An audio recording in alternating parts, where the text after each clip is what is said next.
Quando eu quero construir o biodigestor, tem que pensar para que é? É para uma família? Então, quantas pessoas tem na família? Quanta água ela gasta por dia? Né? De preferência, se ela gasta muita água, reduzir essa água que entra no biodigestor e com isso a produção de biogás ela ocorre mais rapidamente porque ela não tem nenhum inibidor, nada que vá dificultar que as bactérias se multipliquem. Quando a gente utiliza dejeto humano, nós calculamos em média um biodigestor para uma unidade familiar entre 2 e 3 metros cúbicos. Isso significa dizer que se a pessoa utiliza 500 litros dia de água ou 1000 litros dia de água, ela vai ter 3 dias de retenção. Ou se usa 500, ela vai ter 6 dias de retenção. E esse é um tempo que a água fica dentro do biodigestor, que a matéria orgânica decanta muito bem, então se aproveita ao máximo a produção de biogás. Eu não recomendo abaixo disso, porque aí a pouca quantidade de biogás que fica armazenado sob baixa pressão dentro do biodigestor, permite que ele utilize por pouco tempo na cozinha. E quando é um biodigestor de 2, 3 metros cúbicos, ele vai poder utilizar entre meia hora, 1 hora, até 2 horas de biogás direto, dependendo da quantidade que ele armazena, né? Ele pode deixar 2, 3 dias sem usar, e aí utilizar num dia que ele precisa mais. Pode usar até 2 horas direto no queimador do fogão. Dá para fazer uma feijoada. Tem uma regrinha básica que a gente aprende no 2º grau, que é raio ao quadrado, vezes altura, vezes π, que é o famoso 3,14.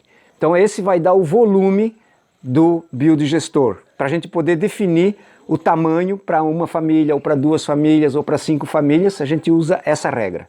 Depois que a gente faz a escavação do cilindro do biodigestor, a gente já calculou o tamanho do biodigestor, já viu se a gente pode fazer ele um pouco abaixo da terra e um pouco acima do solo, com isso a gente escava menos, ou se a gente tem que enterrar ele todo no solo. Quando a gente chegou no limite do cilindro, a gente faz uma escavação ovalada no fundo. A gente faz um veio no fundo, em cruzeiro, em forma de cruzeiro, e depois a gente retira as 4 partes, uma de cada vez, e com isso o fundo fica totalmente ovalado. O nível de entrada do biodigestor é importante que fique 20 a 40 centímetros do fundo do biodigestor.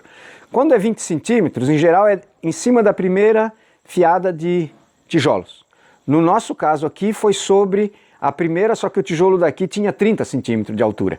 Então ele ficou 30 centímetros do fundo, com mais 20 da perfuração do fundo ovalado, ele ficou com 50 centímetros de altura do ponto mais baixo do fundo do biodigestor.